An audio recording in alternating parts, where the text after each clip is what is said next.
Assalamualaikum warahmatullahi wabarakatuh. Perkenalkan, nama saya Muhammad Yusuf Jatal Hakim bersama rekan-rekan saya Farhan Ramadan Praditya, Mahardika Putrayanata, Muhammad Cakradeva, Muhammad Hafiz Amar, dan terakhir adalah Miftahir Rizka akan mempresentasikan hasil survei kami. Tonton baik-baik ya.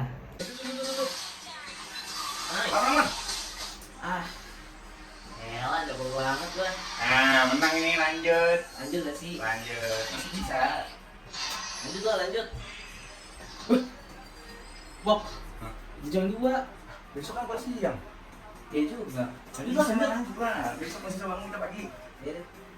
Lanjut, gaskan.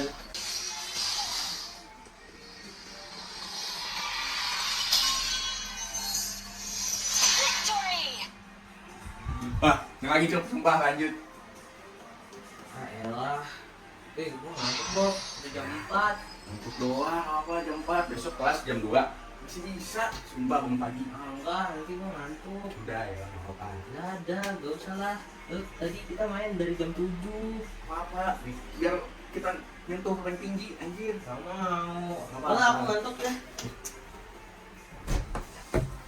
Udahan. Bogi Ucip mana, Mas? Masih tidur paling? Nah, mereka belum datang. Belum sih. Coba telepon.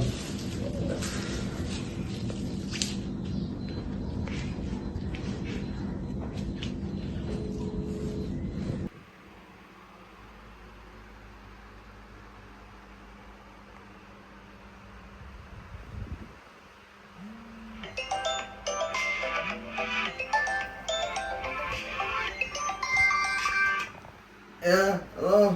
Halo? Lu gak kelas apa? Baru bangun gua. Udah kelas setengah jam ini. Hah?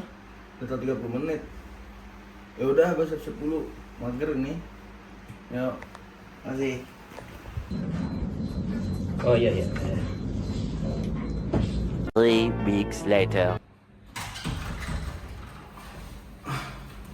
Ujian tadi Nata, kita telat 30 menit lebih malah. Bilangin juga. Duduk lah. Mak, ini yang berapa? Gua. Dulu. Jadi, tuh A. Berdua, kita berdua Cuk. Makanya dibilangin jangan begadang, main game mulu. Ih, gak apa-apa, seru. Ya, itu udah rank tinggal naik lagi tuh. Tadi tuh nilai gua dah. Gak usah lah. Banyak alasan lagi. Ya, bisa kita langsung begadang main game lagi yuk. Nah, dari hasil survei kami mendapatkan bahwa total respondennya terdapat 45 responden. Dengan rata-ratanya tuh, ya ini laki-laki dari rentang umur 19 tahun hingga 21 tahun. Nah, untuk pengolahan data sendiri harus dilakukan pre-processing data dulu, yakni melalui pembersihan data di Excel, yang mana data-data tadi di Google Form itu harus dirapiin.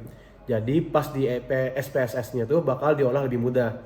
Adapun pada langkah setelahnya, yakni mencari data frekuensi yang bisa dilihat di tabel berikut. Nah, dari data tersebut didapati bahwa jumlah M, yakni variabel valid, ialah 45, yang berarti jumlah semua total dari data tersebut valid. Adapun missingnya tidak ada, yang berarti tidak ada data yang tidak valid.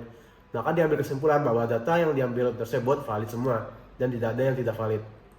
Maka dilanjutkan pada langkah selanjutnya, yakni analisis deskriptif, yang data hasilnya dapat dilihat di tabel berikut. Nah, di data analisis deskriptif itu ada 4 kolom penting, yakni minimum, adapun ialah nilai minim yang ada pada masing-masing variabel. Lalu ada maksimum, nilai tertinggi pada masing-masing variabel. Lalu ada mean, yakni nilai rata-rata pada masing-masing variabel, dan standard deviation atau penyimpangan dari rata-rata tersebut.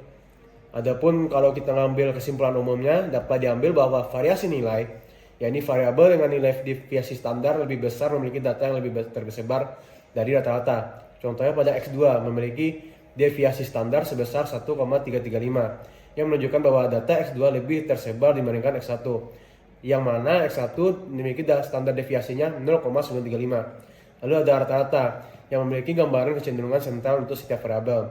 yakni pada variabel Y5 memiliki rata-rata 2,47 yang lebih rendah dibanding variabel lainnya yang menunjukkan cenderung lebih kecil. Lalu ada rentang nilai, yakni perbandingan antara maksimum dengan minimum. Semua variabel memiliki nilai rentang yang sama, yakni dari 5 yang dikurang 1, yakni 4, yang menunjukkan konsistensi dalam skala pengukuran, yakni skala Lincoln. Nah, masuk pada inti utama dalam pengolahan data, yakni regresi linear, yang mana kami akan melakukan pengolahan data antara variabel X, yakni nilai begadang ataupun faktor begadang, dengan variabel Y1, yakni kesehatan mental, dan juga X terhadap Y2, yakni performa akademik pada semester ini, yang dapat dilihat pada tabel berikut yang merupakan pengolahan data antara X dengan Y1. Dari tabel tersebut dilakukan pengolahan data antara nilai total X dengan nilai total Y, yang didapati bahwa R atau korelasi antara Y1 total dengan X total ialah 0,389, yang menunjukkan korelasi sedang antara kedua variabel. Lalu ada R square dengan nilai 0,151, yang berarti sebesar 15,1% variansi dalam X total dapat dijelaskan oleh Y1 total, yang mana sisanya dijelaskan oleh faktor lain yang tidak termasuk ke dalam model. Lalu ada adjusted R square dengan nilai 0,131. Nilai ini memperhitungkan jumlah prediktor dalam model dan ukuran sampel. Nilai ini sedikit lebih kecil dari R square.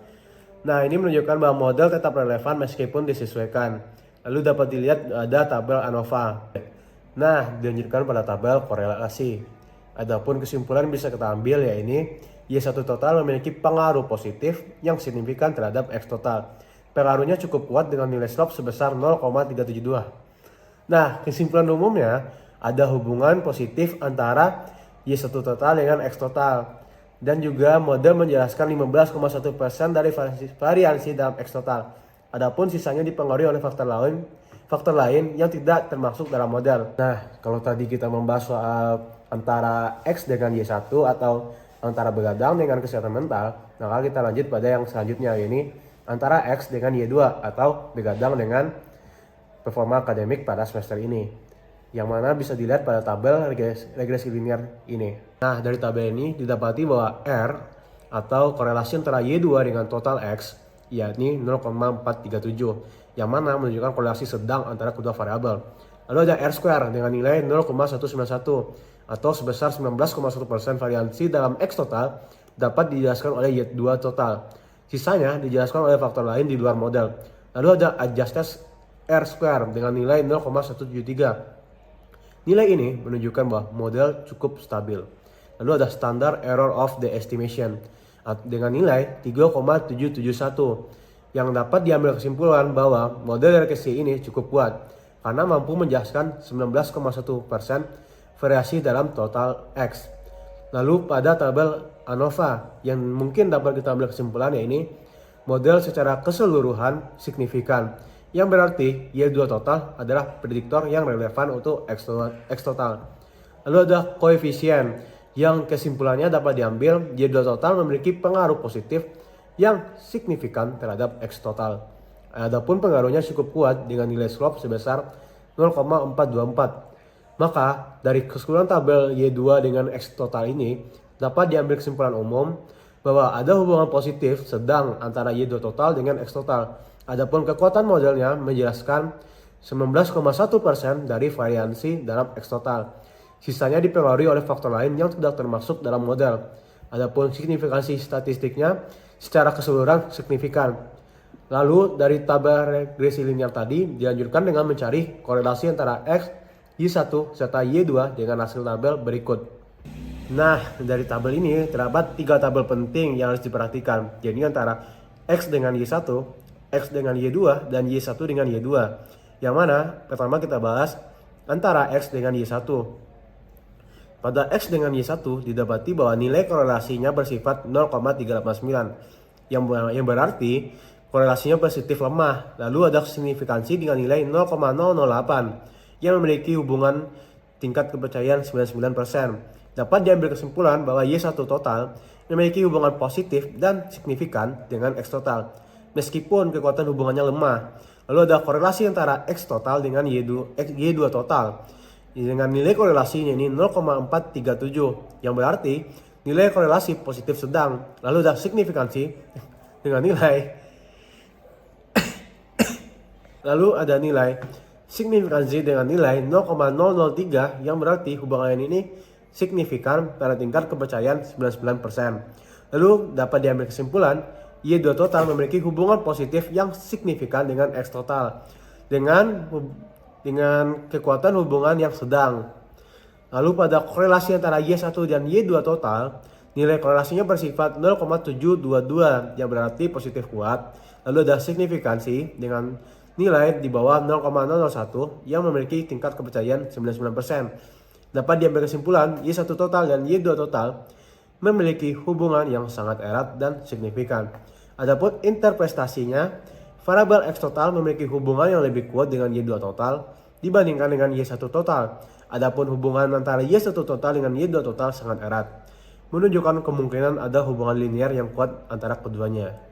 Di sini saya akan memberikan solusi dari masalah begadang yang dapat mempengaruhi kualitas belajar dan kesehatan kita. Sebelumnya tadi kita sudah menonton mini drama dan hasil responden, di mana kita menyimpulkan ada beberapa solusi. Yang pertama, dari segi kesehatan yang kita dapat mengatur waktu tidur. Yang kedua, mengurangi waktu bermain game. Yang ketiga, yaitu memakan makanan sehat. Dan untuk dari segi belajarnya sendiri, kita dapat manajemen waktu. Yang kedua, menentukan gaya belajar. Sekian, terima kasih.